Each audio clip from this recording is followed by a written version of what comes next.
Hi, welcome back to my channel. My name is Jacqueline Lopez. We're going to be doing two different Halloween wreaths. All supplies are going to be from Dollar Tree. I am very excited to get started on the Halloween crafts. Let me know what you want to see next in the comments. As always, I do want to remind you to subscribe to my channel if you haven't already. Hit the notification bell so that you are notified every time that I post a new video. Like, comment, and share. And let's get started with the DIY. For our first wreath, which is going to be a very easy one, you're going to need an 18-inch wreath form. I have this boo sign, some fabric. I'm going to be using white and black acrylic paint, a small paintbrush, marker, and then something to cut your fabric with, scissors, or this roller cutter works perfect, by the way. We're going to start by painting the boo sign. I'm going to do that off camera. Now we're going to get ready to cut our fabric. Mine I think was about 3 by 3 like inch squares that I did. I just folded it up until I came up with a size where I would be using up all of the fabric, and that's why this roller cutter works perfect. This is also from Dollar Tree. I find it on and off at my stores. I actually bought a couple because I knew that I would love this so much and wanted to have one for my mobile crafts and then one in my craft room. So again, just cut it into squares. You can of course do this with scissors. In hindsight, I do want to add that I would have preferred to have a different pattern, not just one. Now our sign is all dry, our pieces of fabric are all cut up. I'm going to add some dimension to the boo sign by making them look like bubble letters. I'm just going to add some lines where I feel like they would go if I was writing bubble letters. I'm doing this with a permanent marker, just so that I have some control as to how the lines look, and I get to kind of see before I fully commit to the paint job. I'm just covering up this area that I felt didn't look good, and I'm just going to go over what I did with paint. I did them kind of sloppy, didn't care that they weren't perfect in color. You can of course do it with a pencil, or you can do it with a Sharpie paint marker and not even have to go over with a paint.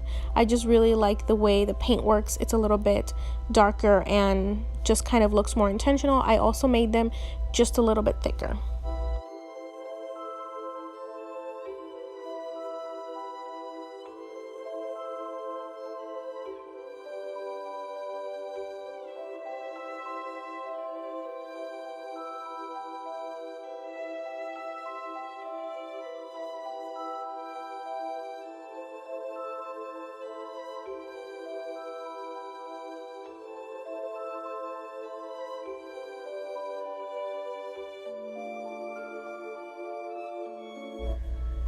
Here you get to really appreciate how much such a small detail adds to it. It already looks so much better just by adding some little lines. Now I just have to let it dry, and I will go over the little area that I corrected. Now with our squares, we're going to just pretty much fill up the entire wreath form. I wanted it to look like patches of fabric. This is why in hindsight I would have preferred a second fabric pattern, or maybe just something that wasn't so small, because it ends up kind of looking like I just covered it in one piece of fabric rather than a bunch of little ones. So again, in hindsight, I still want to show it because I think it's still a really cute design. But again, next time I'll probably try and purchase about 2 or 3 different patterns. And I'm basically just going to cover all of the intersections first, and then just cover the rest with the fabric, just taking it in different directions, adding smaller pieces at the ends of needed, and then folding over the back side so that I can make sure that the entire form is covered and it still looks circular.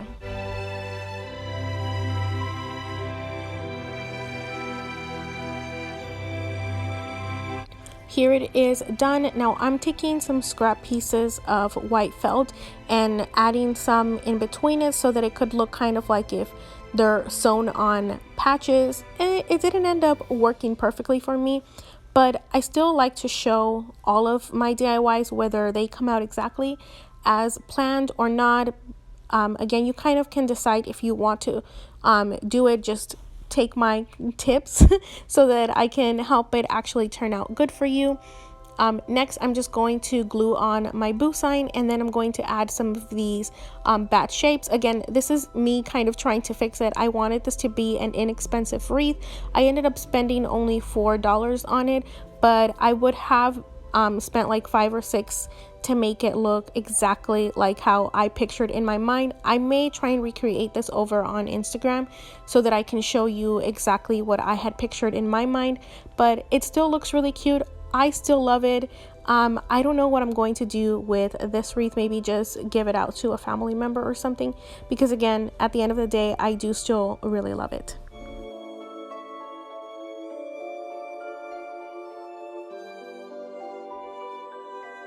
Here is a better view of it now that it's on my door. I think my favorite part of this wreath is definitely the boo sign. I like that this is a simple design, very whimsical, fun Halloween.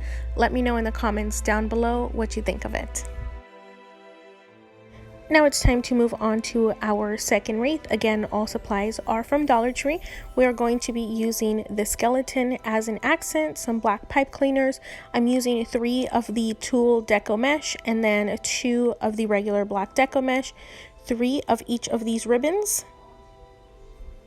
and of course an 18-inch wreath form.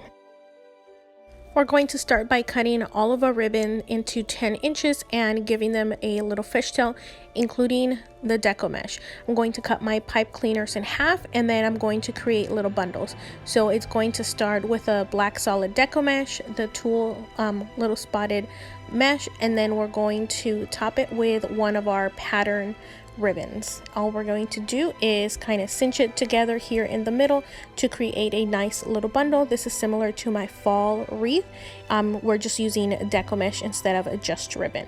I'm going to twist it at the bottom and then fluff it over at the top, and I'm going to repeat that with all of the patterns until I am done with all of my ribbon. Now, I did originally start with 2 rows of ribbon. I did have to go back and buy some more, and the others are just a mix of 2 of the patterns or 1 of the patterns with some of the spotted deco mesh.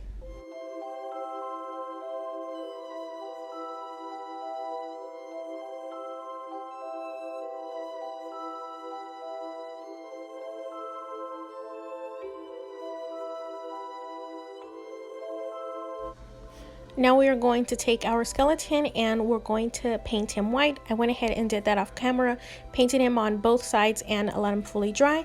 And it's time to start attaching our bows. I went ahead and did, I think, a total of 5 or 6 in each of the intersections, and I did a pattern of kind of up, down, up, down. I mixed it up just to make sure that everything was hidden and you didn't see any of the wreath form once it was all full.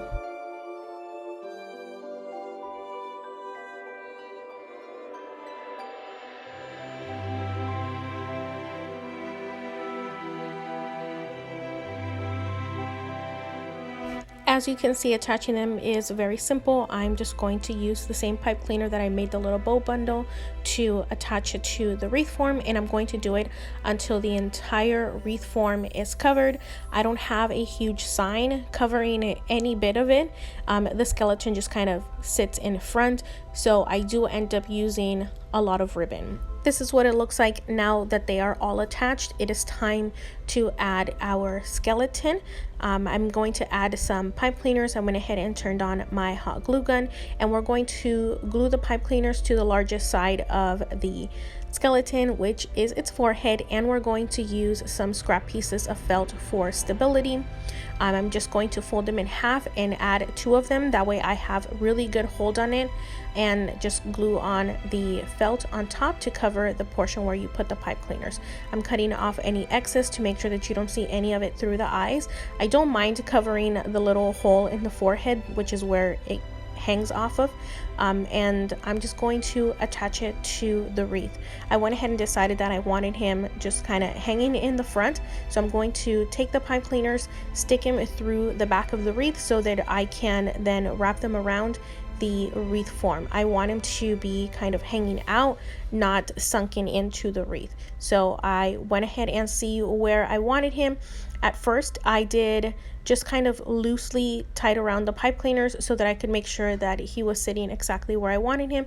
And then I went back and really tightened them. He's just hanging off of these pipe cleaners, so make sure that you tighten it really well. As an extra accent, I am going to add these little bones. I didn't show them in the supplies at first, but I always knew I wanted to add them. They're just little styrofoam bones. I went ahead and glued some of them together to make little X's, and the rest I'm going to attach a single. I'm just going to sporadically add them on the wreath, and I'm adding it to the printed ribbon. That's the most solid pieces where I'll be able to attach the glue and it'll hold really well. So again, just go ahead and repeat this throughout the wreath. Here is the completed wreath. I am absolutely in love with it. I knew the moment I saw the skeleton that I wanted to make a wreath with it. I wanted to hang loose so when the wind hits the door, it'll be able to still move. I love the little bone accents. I think these were such a good addition. So if you make this wreath, make sure you add them because they are just too cute. I hope that you like this wreath. Let me know which of the two were your favorite. Again, both of them were made using Dollar Tree supplies. Very, very easy to do as well. I have a fall one that I created similar to the skeleton one. I'm going to leave that video linked down below for you to go watch as well. Now, I want to remind you to subscribe to my channel if you haven't already. Hit the notification bell so that you are notified every time that I post a new video. Like, comment, and share. That really helps my channel to grow. I can't wait to share more Halloween and fall DIYs with you. Thank you for taking your time to watch this video. Have a very good rest of your day. Bye-bye.